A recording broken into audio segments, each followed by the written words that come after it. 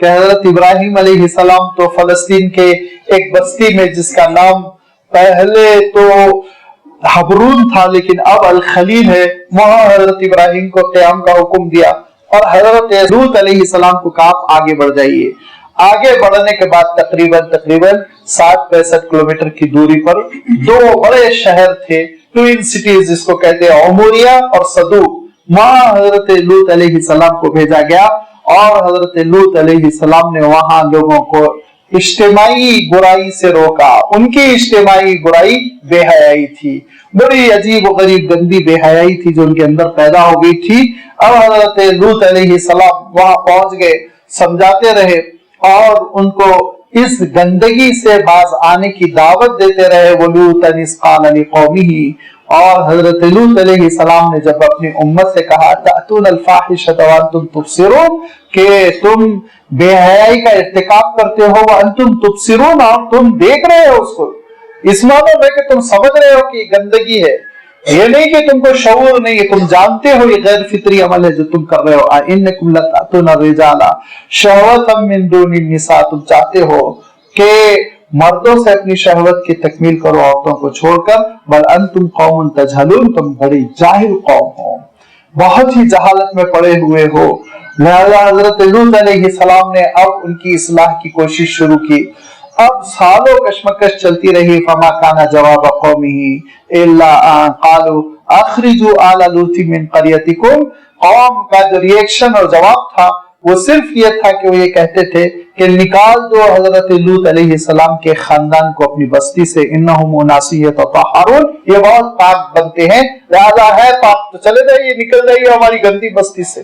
یہ نہیں کہ ہم اپنی بستی کی گندگی کو دور کریں گے، بلکہ یہ کہ ہم نیک لوگوں کو بستی سے نکال دیں گے۔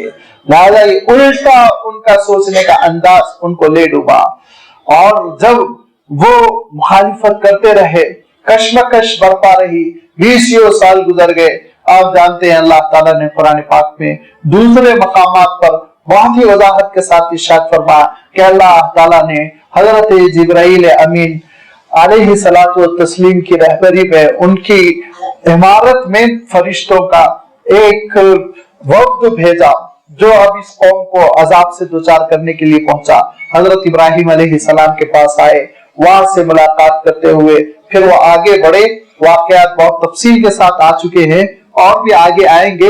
جب یہ فرشتے نوجوانوں کی شکل میں صدوم کی بستی میں داخل ہوئے تو حضرت لوط علیہ السلام کو اطلاع ہوئی ایک قافلہ آیا ہوا ہے، چند لڑکے ہیں، نوجوان ہیں جو اس قافلے میں آئے ہوئے ہیں اور وہ ٹھہرنے کے لیے جگہ تلاش کر رہے ہیں۔ دوڑتے ہوئے حضرت لوط علیہ السلام تشریف لے گئے، اپنے گھر لے آئے اور اس کے بعد سے کہا کہ آرام سے تم میرے گھر میں رہو، باہر نہ نکلو، بدتمیز قسم کے لوگ ہیں تمہارے ساتھ بدتمیزی کریں گے، اور یہاں پہ تم سکون کے ساتھ رہو۔ دروازہ بند کر دیا۔ دھیرے دھیرے اطلاع ہوتی چلی گئی کہ حضرت لوط علیہ السلام کے پاس مہمان آئے ہوئے ہیں۔ اب دروازے کے سامنے 2 3 4 8 مجمع جمع ہو گیا، بھیڑ جمع ہو گئی۔ حضرت لوط علیہ السلام سے کہنے لگے پہلے ہم آپ کو خود گوارا کر رہے ہیں، آپ خود باہر کے آئے ہوئے ہیں، آپ خود نہیں ہیں اس بستی کے، پھر دوسرے یہ کہ آپ اب قافلوں کو پناہ دینے لگے، دروازہ کھولیے اور قافلے والوں کو ہمارے حوالے کیجیے۔ حضرت لوط علیہ السلام نے کہا سوال ہی نہیں پیدا ہوتا ہے، سوال ہی نہیں پیدا ہوتا ہے کہ میں تمہارے سامنے شکست قبول کر لوں اور اپنے مہمانوں کو تمہارے حوالے کر دوں گندگی کے لیے، ممکن ہی نہیں ہے، چاہے کچھ ہو جائے۔ اب حضرت لوط علیہ السلام وہ ڈیسیشن لے چکے ہیں اور اپنے موقف کو کھلے انداز میں بیان کر دیا کہ یہ نہیں ہو سکتا، واپس چلے جاؤ، توبہ کرو، آخری وقت سمجھنے کی کوشش کرو، مولا کا عذاب آئے گا، تباہ کر دیے جاؤ گے، برباد کر دیے جاؤ گے۔ کیوں یہ نہیں ہوتا کہ میری امت کی جو لڑکیاں ہیں ان سے تم نکاح کرو، شریفانہ زندگی بسر کرو۔ اللہ تعالیٰ نے جو ایک پیارا اور پاکیزہ نظام زندگی دیا ہے اس کو تم کیوں نہیں اپناتے، یہ گندگی پہ تم کیوں آ گئے ہو، سمجھنے کی کوشش کرو۔ تو کہا کہ اے لوط زیادہ واعظ و نصیحت کرنے کی کوشش نہ کیجیے، سرنڈر ہوئی ہے ہمارے مطالبے پہ، جو ہم کہہ رہے ہیں وہ آپ بات مان لیجیے، ورنہ ہم آپ کا دروازہ توڑ کے آپ کے مہمانوں کو لے جائیں گے۔ کہا کہ میں تمہاری بات نہیں ماننے والا ہوں، تمہارے سامنے میں جھکنے والا نہیں ہوں۔ اب دروازے کو توڑنا شروع کیا، دروازے کو مارنا شروع کیا، اور ایک مجمع ہے کہ جو دروازے کو پیٹ رہا ہے اور دروازہ ہل رہا ہے, دہلی سے اکھڑا جا رہا ہے. حضرت لوط علیہ السلام تڑپ رہے ہیں اور ایسے پرندے کی طرح جس کے چوزے کو اگر کوئی جانور کھا جائے تو وہ تڑپتا ہے, ادھر سے ادھر بھاگتا ہے, ایسے حضرت لوط علیہ السلام دروازے سے اندر, اندر سے دروازے کی طرف, اور کہہ رہے ہیں پروردگار کاش میرا کوئی سہارا ہوتا, اجنبی میں تنہا پڑ گیا ہوں, اکیلا ہوں, پورے نافرمان بے حیا ہیں, میں ایک تیرے دین کی طرف دعوت دینے والا, لو آوی الی رکن شدید, اے کاش میرا کوئی شدید اچھا اور بہترین سہارا ہوتا. تڑپ کے حضرت لوط علیہ السلام یہ کہہ رہے ہیں. حضور اکرم صلی اللہ علیہ وسلم فرماتے تھے اور لوط ایک بہترین سہارا لے چکے تھے, اللہ کی جانب سے مدد آ چکی تھی, لیکن ابھی تک حضرت لوط علیہ السلام سمجھ رہے ہیں کہ یہ چند محض نوجوان ہیں, لہذا اسی بھاگ دوڑ میں دعائیں کرتے چلے جا رہے ہیں, اللہ کے دربار میں اپنی کمزوری کا شکوہ کر رہے ہیں, اللہ سے مدد طلب کر رہے ہیں کہ فرشتے کہتے ہیں لوط آپ ہٹ جائیے راستے سے, ہٹ جائیے آپ راستے سے, ہم نہیں ہیں انسان, ہم فرشتے ہیں اور ہم اس قوم کو تباہ کرنے کے لیے آئے ہیں, اور آپ فوراً روانہ ہو جائیے کیونکہ اس سے پہلے کہ صبح ہو جائے, یہ پورا جھگڑا ہوتے ہوتے رات 11, 12, 1 بج رہے, کہا کہ اس سے پہلے کہ صبح ہو جائے آپ اتنی دور چلے جائیے, اتنی دور چلے جائیے کہ بستی کے عذاب کی زد میں آپ نہ آ سکے. اور یاد رکھیے صبح قریب ہے, چند ہی گھنٹوں میں صبح ہونے والی ہے. حضرت لوط علیہ السلام فوراً روانہ ہو گئے اپنے کنبے کو لے کر, لیکن اللہ تعالیٰ کا حکم آیا کہ آپ اپنی اہلیہ کو, اپنی بیوی کو ساتھ نہیں رکھ سکتے. کیوں؟ اس کے اسباب کچھ بیان کیے گئے. حضرت لوط علیہ السلام اپنے کنبے کو لے کر آگے بڑھ رہے ہیں کہ فرشتے گھر سے نکلتے ہیں اور اپنے پر سے ایک فضا میں ایسی مار مارتے ہیں کہ جتنا مجمع تھا وہ اندھا ہو گیا, جتنا مجمع تھا اندھا ہو گیا. اب وہ دیواروں پہ ٹٹولتے ہوئے واپس بھاگنا چاہ رہے ہیں اپنے گھروں کو, چیخ رہے ہیں, چلا رہے ہیں, بچاؤ بچاؤ کا شور ہو رہا ہے. حضرت لوط علیہ السلام وہ اچھی خاصی مسافت پر چلے گئے, دور پہنچ گئے. یہاں پہ اب فرشتوں کو حکم ہو گیا کہ اب ختم کر دو, تہس نہس کر دو.